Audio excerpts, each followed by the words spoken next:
saímos de um século XX relativamente simples e viemos em direção ao século XXI muito, mas muito complexo. E a pandemia, ela nos trouxe uma necessidade muito rápida de nos adaptarmos a um mundo mais virtual e mais híbrido.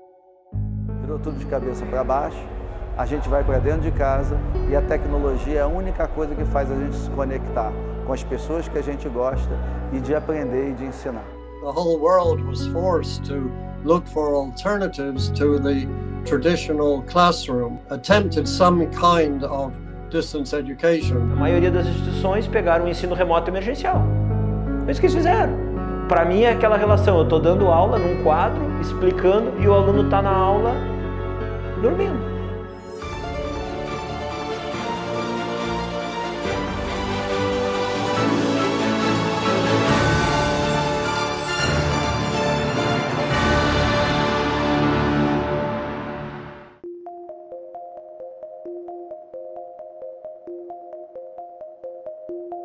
A pandemia, ela teve duas contribuições muito relevantes para o processo da educação. Uma, que é lugar comum, que todos sabem, ela veio acelerar certas mudanças que já estavam em curso, do ponto de vista tecnológico, do ponto de vista da adesão aos elementos virtuais na educação, uma maior adesão ou uma menor rejeição, se você preferir, mas ela trouxe um outro componente que não é tão observado por todos ainda. É o componente da oportunidade de reflexão sobre o que fazer com a educação de modo geral. Porque quem trabalhou na pandemia em replicar o modelo que ele fazia no presencial no mundo virtual, viu que isso não funcionava bem. E aí isso abriu um leque enorme de possibilidades para você ampliar as coisas que você faz na educação, e isso vai ter um impacto de médio e longo prazo muito grande. The fact is that most people who came to teach online in the emergency had no knowledge at all about distance education theory, or indeed how to practice distance education. They simply went online and tried to teach the way they teach in the classroom. Teachers did not know how to structure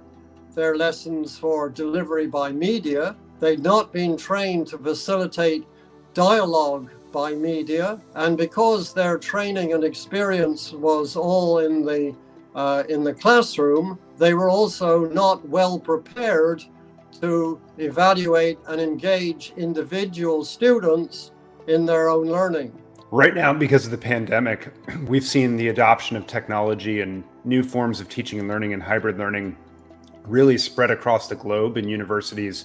My sense is that universities are still not sure what they want to make of this. On the one hand, their students are demanding the flexibility that they have learned that they can have from these hybrid environments. They want that accessibility, flexibility, choice around how they learn. On the other end, faculty and staff still seem circumspect about it because in many ways it's created more work for them to manage people both in the virtual and in-person environment. A gente imaginava que a pandemia duraria muito menos tempo do que durou, do que está durando, na verdade, né?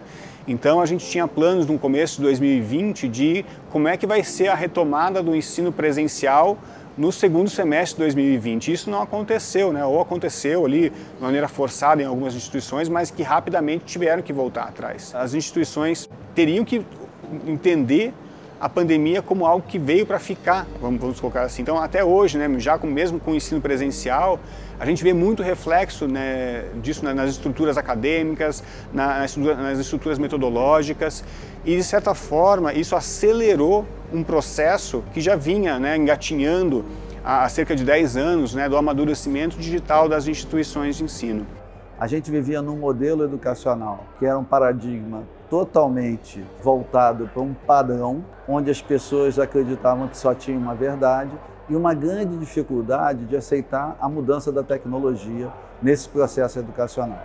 E essa mudança, ela não era aceitada não por uma questão de custo ou acadêmica ou tal. Professores e alunos se sentiam desconfortáveis em trabalhar com tecnologia e educação com tecnologia. We should be using faculty and content experts as our source for saying, what do we want to teach and what are the learning objectives? But we shouldn't be putting the stress on teachers and faculty to then build those learning experiences themselves.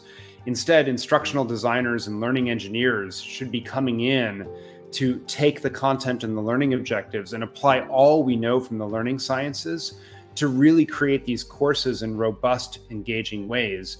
And we know that it has to put active learning at its heart, that if you're expecting students just to move through lectures online at their own pace, it's not that great an experience fundamentally. And so we really need to be leaning into the technology to do what's the latest in the learning sciences around how do we create active environments that is truly engaging for each student. E, portanto, muitas vezes o que falhou na pandemia não foi o online, foi os processos comunicacionais que foram estabelecidos no processo da tal educação online que os professores não souberam colocar em prática. E, portanto, quando estes processos de entropia na comunicação online existem, o que acontece é uma educação à distância, com um distanciamento cada vez maior, com os alunos a fazerem outra coisa qualquer e não estarem, digamos assim, concentrados e focados naquilo que é o processo de ensino-aprendizagem, porque os ambientes que foram escolhidos não foram os mais adequados, a forma de comunicar também, se calhar, foi numa linguagem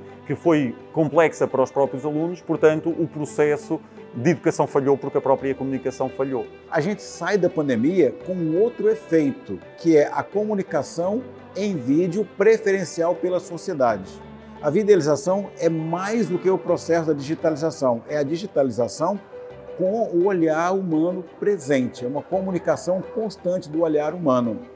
E isso aparece no TikTok, aparece no Kawaii, aparece no YouTube.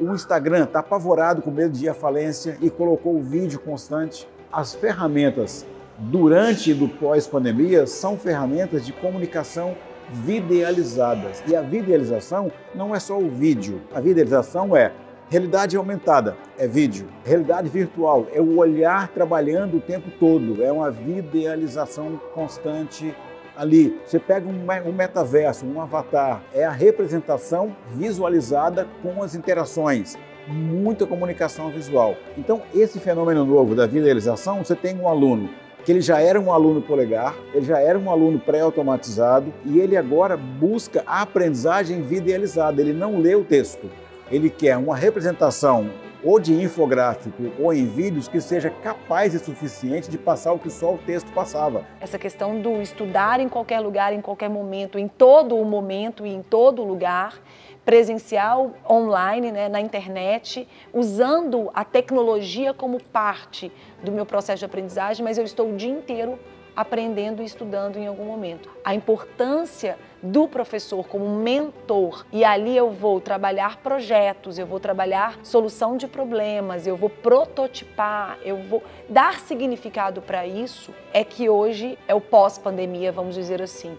Porque o conteúdo, a teoria, eu posso aprender de várias formas e ela está totalmente no online, na internet, muito mais rápida, muito mais simples e muito mais direta. Eu acho que nós temos que pensar num processo educativo centrado na comunicação, onde o professor, quando opta por uma determinada pedagogia, pode ser o centro, mas quando opta por outra, coloca o aluno no centro. E, portanto, não há um centro estático, há um centro dinâmico, onde, eventualmente, estamos sempre em rotação e esta centralidade estática desaparece e o que existe é a dinâmica no próprio processo em função das opções pedagógicas. E isto é um paradigma muito baseado na questão comunicacional, naquilo que é a relação entre educação e comunicação. Para mim, é claro que não existe educação sem haver comunicação. Estamos exigindo a todo el sistema educativo un cambio en el que los medios que dispone están pensados para otra cosa. Están pensados para reproducir conocimiento, no para formar a personas que sean competentes para intervenir en la sociedad. ¿Cuál ha sido la vinculación afectiva que ha tenido el alumno con sus compañeros y con sus modelos? El maestro es el modelo para crear formas de comportamiento determinado. Los compañeros son aquellos que permiten ensayar situaciones de conflicto para poder entender cuál es mi respuesta mejor. Estas habilidades son difíciles de ser resueltas desde la distancia. También la pregunta es, ¿la escuela lo está abordando?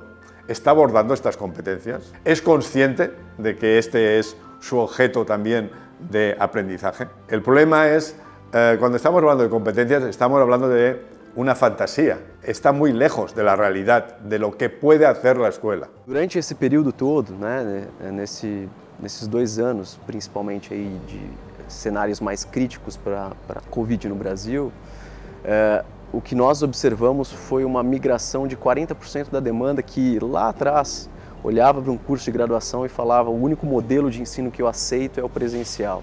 40% dessa demanda migrou. Não significa que ela quer um curso 100% à distância, mas que ela aceita ter um pedaço, né, do seu processo de ensino-aprendizagem oferecido com o uso de tecnologia. Significa que durante os primeiros 3 meses de Covid, a gente teve um efeito nesse comportamento de demanda que foram similares aos 4 últimos anos. Que ela forçou todo mundo, até os mais resistentes, a entrarem no digital. Não tinha alternativa, então você tinha que fazer. E por mais que muitas instituições, no ensino superior, no ensino básico, principalmente também, dissessem que tinham a infraestrutura ou que estavam preparadas, elas não estavam preparadas, né? Ou estavam parcialmente preparadas. E a hora que você precisa fazer essa virada, a gente começou a sentir, e as instituições, os professores, todos os atores que estão ali, começaram a sentir as dores reais, né? A gente é muito bom na educação em discutir os porquês, muito bom em discutir os o quês e muito ruim nos comos, né? Assim, a maior parte das instituições de ensino ainda tem muita dificuldade nos comos.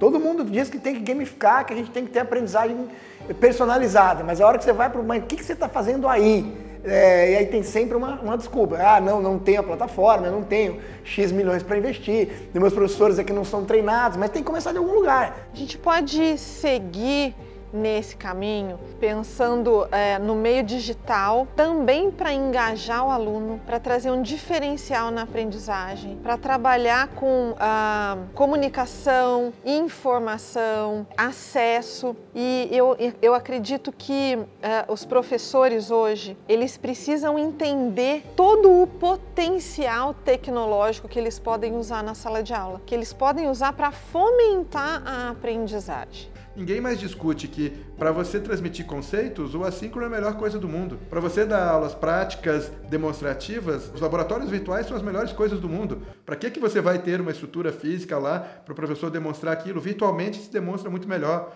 Agora, com a realidade virtual, com o metaverso, vai ficar muito mais patente ainda essa possibilidade de engrandecer essa aquisição destas informações, deste conteúdo, deste conhecimento, a partir de estratégias assíncronas, desde aulas gravadas até laboratórios, simuladores e todas essas coisas. E o presencial, evidentemente, se presta a você realizar coisas no mundo concreto que você ainda não consegue fazer no mundo virtual. O han aprendido otras cosas importantes, pero muchas de las cosas que se valoran en la escuela como que son básicas, se ha podido demostrar de que no son necesarias. Esto implica una reconsideración de aquello que se enseña. As metodologias tiveram que ser repensadas, né? Os professores tiveram que se reinventar enquanto profissionais, e isso é uma coisa muito importante que está acontecendo, um reflexo muito positivo, na verdade, da pandemia.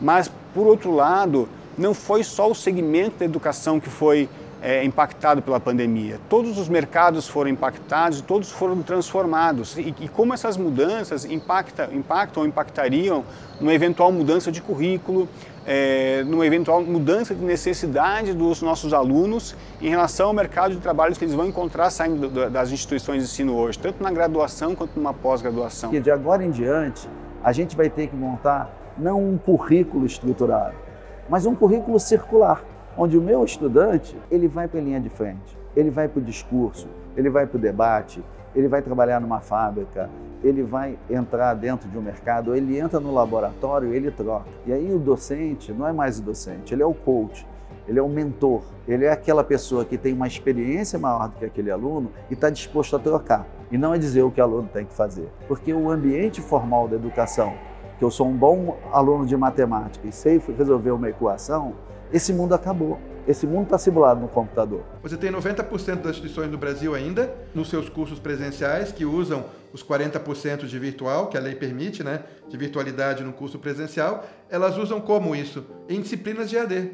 Elas põem 40% de disciplinas à distância e 60% de disciplinas presenciais. É algo ultrapassado, algo que não condiz com a dinâmica de ensino-aprendizagem possível hoje, que nós já entendemos dentro do que cada componente pode oferecer. Jamais deveria ter uma divisão de disciplinas virtuais e disciplinas presenciais, porque não é isso que é o modelo híbrido, não é assim que as pessoas aprendem melhor, e essa não é a forma mais inteligente de otimizar os currículos. Ser diferente, ser inovador, não é abandonar aquilo que é a educação superior. Ser inovador, muitas vezes, é você poder repensar a sua instituição de ensino para que ela possa estar alinhado ao mundo que nós estamos vivendo. O perfil do jovem interfere, né? As tecnologias interferem, a maneira de se comunicar interfere. Por isso que as instituições de ensino elas precisam estar atentas a adaptações. Durante a pandemia ficou clara a necessidade da gente aportar mais tecnologia. Não tem mais volta. Quem não tiver tecnologia no seu modelo educacional já ficou para trás e vai ficar cada vez mais. Por outro lado, mais presencialidade na educação à distância.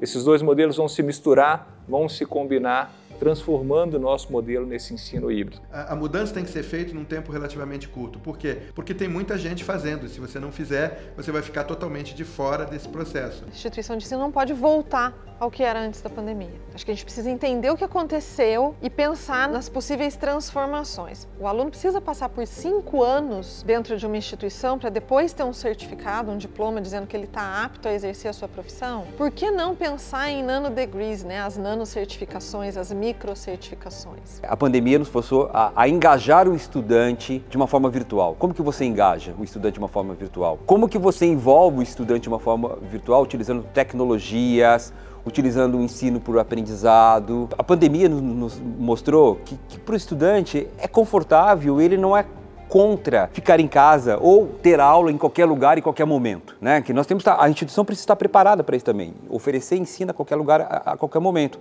Então é nesse sentido, né? Nós temos que continuar oferecendo as nossas aulas, os nossos conteúdos, o acesso às plataformas, aos laboratórios em qualquer lugar, em qualquer tempo, no tempo do estudante, no tempo dele do aprendizado, né? Nós temos que pensar em modelos de acompanhamento do aluno à distância de uma forma muito qualificada, com mentorias, estimulando o estudante. Nós temos que repensar os nossos modelos acadêmicos, que traga mais aprendizado, engajamento e vínculo com a sociedade. Acho que isso nós não podemos abrir mão, que foram aprendizados muito bons ao longo desses 2 anos de pandemia, de uma pandemia mais forte, mais dura para nós. É que nós da educação tínhamos uma expectativa que nós íamos receber um aluno digitalizado nativo, com autonomia muito grande. Mas para nossa surpresa, o aluno que sai da pandemia, ele está buscando interação, ele está buscando olho, ele está buscando comunicação, ele está buscando feedback. Ele não está buscando só uma autonomia. Então quem apostou na autonomia digital, de colocar um pacote de conteúdos, uma trilha e etapas de evolução para o aluno, está encontrando resistência. Porque o aluno quer mais do que isso. Ele espera devolutivas, personalizadas. Não só do personal instruction, ele quer uma autonomia dele que ele tem na trilha e ele quer uma supervisão de acompanhamento e monitoramento para entender a dificuldade dele e ajudar ele nesse processo. My sense is that you're going to see universities continue to wrestle with this in the years ahead. And where we will come out ultimately is that we will come out with hybrid forms of learning where students maybe make choices far in advance. So it simplifies the work on the faculty members, but it still creates this sense of flexibility and choice for students. And frankly, I think you're going to see new institutions come along that do a much better job of this, that actually teach us the right ways to set up these models to allow students to have the best of in-person and the best of online. I hope and I think that this exposure to the possibilities of distance education will encourage more teachers, more educators to try to learn to do it and do it better, and will encourage more educators to study distance education theory and do research that contributes to the theory in future. Vai demandar que a gente abra nossa mente, quer dizer, enquanto educadores, enquanto escola, saber que não é uma transformação secundária. A transformação promovida pelas tecnologias digitais é uma transformação de grande alcance. Tecnologia é algo que não tem mais volta. As instituições têm que se adequar, elas têm que utilizar, têm que adotar, senão vão morrer. E aí muitos me perguntam, né? Vocês acham que a universidade tradicional vai ser substituída por tecnologia? Eu tenho certeza que não, mas serão substituídas sem dúvida nenhuma por instituições de ensino superior que saibam usar bem a tecnologia. Disso eu não tenho a menor dúvida. Uma ideia que me parece que é extremamente importante é que não existe o caminho, nem existe a receita universal que eventualmente traga qualidade ao processo educativo. Temos que perceber é como é que eu, com a minha experiência que eu tinha pré-pandemia, com a experiência pandémica, como é que eu construo uma realidade pós-pandémica assente na realidade A, com a realidade B e construindo de facto esta educação do futuro na tal realidade C, percebendo exatamente que a riqueza da educação passa por estas diferentes dimensões e este exercício muito individual, mas ao mesmo tempo muito coletivo, da construção dos ambientes personalizados de aprendizagem, percebendo que num determinado estado do Brasil nós podemos construir uma determinada realidade educativa com base naquilo que é a leitura do contexto e daquelas escolas e da realidade socioeconómica daquelas escolas, e noutros Estado ao lado, nós podemos construir outra realidade com a mesma matriz, com as mesmas ideias da construção, sobretudo pensarmos de raiz e de base como definir e como criar e construir uma educação de qualidade para o futuro e, sobretudo, como eu costumo dizer também, para o presente. É muito importante a gente transformar a educação e o ensino superior do nosso país. Eu tenho certeza que, do ponto de vista tecnológico, metodológico e cultural, a gente já está preparado para isso.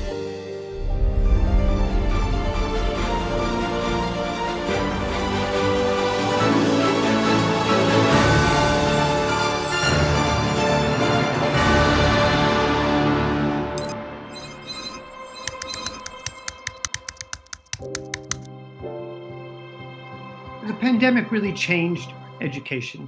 Eu acho que a gente caminha em direção a uma educação tremendamente personalizada, ou seja, centrada no educando. A gente tem um ponto de partida muito importante que vem sendo discutido. As instituições de ensino entendem que entregam um aluno pronto para o mercado de trabalho. E o mercado de trabalho nos diz exatamente o oposto. A experiência de aprendizagem é algo que, como você falou, é vital hoje para a manutenção do aluno. A experiência de aprendizagem vai ser melhor ou pior para o aluno de acordo com as expectativas que ele criou em relação àquele curso. E criar esses ganchos através dessas iniciativas é a forma que a gente entende ser a melhor forma para desenvolver o processo de aprendizagem.